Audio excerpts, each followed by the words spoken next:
હું લોકલ બસની અંદર મુસાફરી કરવા માટે ચડી ગઈ। આ બસ પણ ખૂબ જ ખીચોખીચ ભરેલી હતી। ત્યાં અચાનક એક ગામડાના મોટી મોટી મૂછોવાળા 45 વર્ષના કાકા મારી પાછળ આવીને ઊભા રહી ગયા। અને પછી એવું થયું કે મિત્રો, તે દિવસે હું મારી કોલેજ બસ ચૂકી ગઈ। હું લોકલ બસમાં કોલેજ જવા માટે નીકળી। એક બસ આવી જે કોલેજના છોકરાઓથી ભરેલી હતી। હું તે બસમાં ચડી અને તેની વચ્ચે ઊભી રહી ગઈ। અચાનક મને લાગ્યું કે મારી પાછળ કોઈ ઊભું છે અને તેણે મને બસમાં જ, મિત્રો મારું નામ મીનાક્ષી છે અને હું કોલેજમાં અભ્યાસ કરું છું।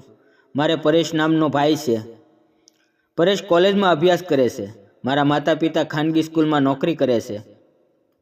મારું શરીર એકદમ પાતળું અને સુંદર હોવાને કારણે મારી કોલેજ અને મહોલ્લામાં ઘણા બધા લોકો મારી મજાક ઉડાવતા હતા, પણ હું કોઈને પરેશાન કરતી ન હતી। હું મારા અભ્યાસમાં ધ્યાન આપતી હતી। મને પણ ટપાટપમાં રસ હતો, પણ મેં મારી પોતાની ઉપર કાબૂ રાખ્યો અને મારી યુવાનીના ઉંમરે આવીને ઊભી હતી।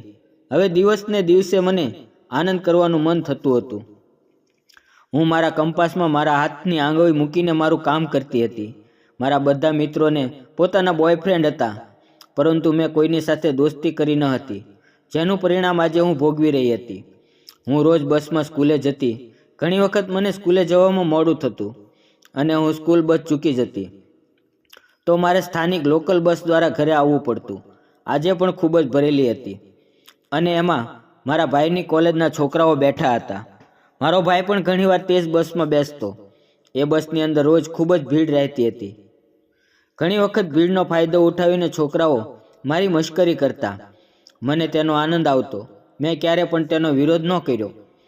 હું જાણી જોઈને કોલેજના છોકરાઓ વચ્ચે ઊભી રહી જતી। છોકરાઓ મને ચીડવતા હોવાથી ઘણી વખત હું તેની ઉપર પાણી ફેંકતી। એક દિવસ મેં મારા મિત્ર પાસેથી ટપાટપ વિષયની ઉર્દૂ બુક જોઈ। હું તેને છુપાવીને મારી સ્કૂલમાં લઈ ગઈ। તેની અંદર સરસ મજાના ચિત્રો હતા। તે જોઈને મજા આવી ગઈ। આજે હું મારી બસ ચૂકી ગઈ, કારણ કે સ્કૂલ પૂરી થયા પછી મારે પ્રેક્ટિસ પ્રયોગો કરવાના હતા। મેં લોકલ બસમાં જવાનો વિચાર કર્યો। મને ખુજલી થઈ રહી હતી। મને એક સુંદર મજાનો વિચાર આવ્યો અને હું વોશરૂમમાં ગઈને મેં મારા થોડા વસ્ત્રો મારી બેગની અંદર મૂકી દીધા। પછી હું સ્કૂલેથી બહાર આવી અને બસ સ્ટેન્ડ પર બસની રાહ જોવા લાગી। જે બસ ભરેલી હતી તેમાં હું ન ગઈ। થોડી વાર રાહ જોયા પછી ખીચોખીચ અને આખી ભરેલી કોલેજના છોકરાઓની બસ નીકળી। હું તે બસમાં ચડી ગઈ અને વચમાં જઈને ઊભી રહી ગઈ। અહીંથી મારા ઘરે જવાનો રસ્તો લગભગ 25 કિલોમીટર દૂર હતો। અચાનક મને લાગ્યું કે મારી પાછળ કોઈ ઊભું છે। હું મનમાં ને મનમાં હસવા લાગી। ખૂબ જ ભીડ હતી, જેને લીધે હું તેનો ચહેરો જોઈ શકતી નહોતી અને તે પણ મારી પાછળ જ ઊભો હતો। આથી તે પણ મને કે મારા ચહેરાને જોઈ શકતો ન હતો। તેણે મારા બેગની અંદર હાથ નાખ્યો। હું ચૂપચાપ ઊભી રહી। હું તેના આગળના પગલાંની રાહ જોઈ રહી હતી। જ્યારે મેં વિરોધ ન કર્યો તો તેને હિંમત આવી ગઈ। મને ગલી પછી થવા લાગી। તેણે મારા કાનમાં ખુસફુસ વાત કરી અને તેણે મને કહ્યું કે આજે તમને પૂરી તૈયારી કરીને આવ્યા લાગો છો। મેં કાંઈ જવાબ ન આપ્યો અને ફક્ત મારું માથું હામાં હલાવ્યું અને તે પણ ખીચોખીચ ભરેલી લોકલ બસની અંદર। બસનું એક ટાયર અચાનક ખાડાની અંદર પડ્યું અને મારા પગ ખુલી ગયા। આથી તેણે સરળતાથી હાથ મૂક્યો। બસ ઉબડખાબડ રસ્તા ઉપરથી પસાર થઈ રહી હતી। ધીમા ધીમા ધક્કા લાગી રહ્યા હતા। હું કવતરની લાગણી અનુભવી રહી હતી। હું ખૂબ જ ખરાબ સ્થિતિમાં હતી। મને લાગ્યું કે કોઈએ મારા મનને પોતાના વશમાં કરી લીધું છે। આજુબાજુમાં શું થઈ રહ્યું છે તેનું પણ ભાન ન રહ્યું। ભીડને કારણે કોઈને કંઈ ખબર પડતી ન હતી। ત્યાં અચાનક બસ સ્ટોપ આવી ગયું અને ઘણા બધા લોકો બસમાંથી ઉતરી ગયા। હું ગભરાઈ ગઈ અને એક બાજુ ઊભી રહી ગઈ। તેણે પણ પોતાનો થેલો પેક કરી લીધો અને બાજુમાં ઊભો રહ્યો। હવે આગળના સ્ટોપ ઉપર મારે ઉતરવાનું હતું। હું દરવાજા પાસે જઈને ઊભી રહી। જ્યારે મેં પાછો ફરીને જોયું તો મારો ચહેરો ચોંકી ઉઠ્યો, કારણ કે તો છોકરો બીજું કોઈ નહીં પણ મારો સાવકો ભાઈ હતો। તે પણ મને જોઈને હેરાન થઈ ગયો અને તે ચૂપચાપ બસના પાછલા દરવાજેથી નીચે ઉતર્યો। હું પણ બાજુના દરવાજેથી નીચે આવી અને બંને નીચે આવ્યા। અમારા બંનેની હાલત એવી હતી કે કાપો તો લોહી પણ ન નીકળે। મારું હૃદય જોર જોરથી ધડકવા લાગ્યું. હે રામ, હવે શું થશે? હું ઘરે કેવી રીતે જઈશ? હું તેની સાથે મારી આંખો કેવી રીતે મેળવીશ? જ્યારે તે પૂછશે કે આ બધું શું હતું, તું શા માટે લોકલ બસમાં આવી, તો હું શું જવાબ આપીશ? હું વિચાર કરતી કરતી ધીરે ધીરે ઘર તરફ ચાલવા લાગી. હું ખૂબ જ અસ્વસ્થ થઈ ગઈ. મને ખૂબ જ ખરાબ લાગ્યું કે મારા ભાઈ સાથે આ શું કર્યું. હવે તે શું વિચારતો હશે? હે ભગવાન, હવે શું કરું? મારા માતા પિતા બંને ખાનગી નોકરી કરે છે, તેથી અમારા બંને પાસે ઘરની ડુપ્લિકેટ ચાવી હતી. જ્યારે હું ઘરે પહોંચી, હું દરવાજો ખોલીને ઘરમાં પ્રવેશી. મારો ભાઈ ઘરે ન હતો. તે કપડાં બદલીને તેના મિત્રને મળવા જતો રહ્યો હતો. મેં રાહતનો શ્વાસ લીધો. મારા રૂમમાં ગઈ અને મારા કપડાં બદલવા લાગી. હું અરીસા સામે તેમ જ ઊભી રહી.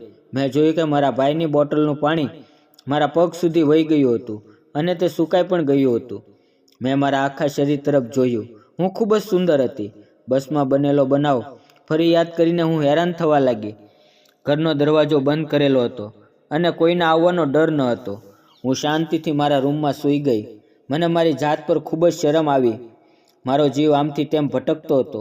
હું વોશરૂમમાં જઈને સ્નાન કરી અને ડ્રોઈંગ રૂમમાં આવી ટીવી જોવા લાગી.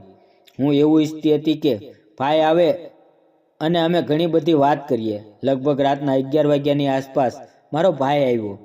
તે મારા રૂમમાં આવીને મારી પાસે બેસી ગયો. હું કાંઈ ન બોલી. મેં શરમાતા શરમાતા ભાઈની છાતીમાં ચહેરો છુપાવીને કહ્યું, તું મજાક કેમ કરે છે? તો તેણે કહ્યું, આ મજાક નથી, સત્ય છે. તેણે મને વળાક આપ્યો અને પાછળથી મારા કાનમાં કહ્યું.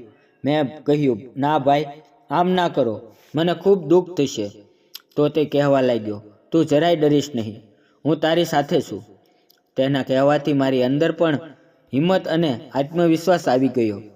મારા ભાઈએ મારી સામે હસીને જોયું. હું ડ્રેસિંગ ટેબલની સામે ઊભી હતી. મેં મારું માથું ઊંચું કરીને જોયું તો મારા ભાઈનો ચહેરો લાલ થઈ ગયો હતો અને તેની આંખમાંથી આનંદથી બંધ હતી. એવું લાગતું હતું કે તેને આજે ખૂબ જ આનંદ મળી રહ્યો છે. સવારે જ્યારે મારી આંખ ખુલી ત્યારે મારા શરીર પરનો થાક ઉતરી ગયો હતો. હું ધીમે ધીમે સ્નાન કરવા માટે બાથરૂમમાં ગઈ અને ઝડપથી તૈયાર થઈને નાસ્તો બનાવ્યો. મેં અને મારા ભાઈએ નાસ્તો કર્યો અને ફરીથી અમે બંને કોલેજ જવા માટે નીકળી ગયા. અને આજે પણ હું એક બીજી લોકલ બસની અંદર મુસાફરી કરવા માટે ચડી ગઈ. આ બસ પણ ખૂબ જ ખીચોખીચ ભરેલી હતી. ત્યાં અચાનક એક ગામડાના મોટી મોટી મૂછોવાળા 45 વર્ષના કાકા મારી પાછળ આવીને ઊભા રહી ગયા. અને પછી એવું થયું કે મિત્રો, આગળનો ભાગ સાંભળવા માટે વિડીયોને લાઇક અને ચેનલને સબસ્ક્રાઈબ જરૂર કરજો. ફરી મળશું એક નવા વિડીયોમાં. ત્યાં સુધી આવજો. વિડીયો પૂરો જોવા બદલ આપ સૌનો ખૂબ ખૂબ ધન્યવાદ.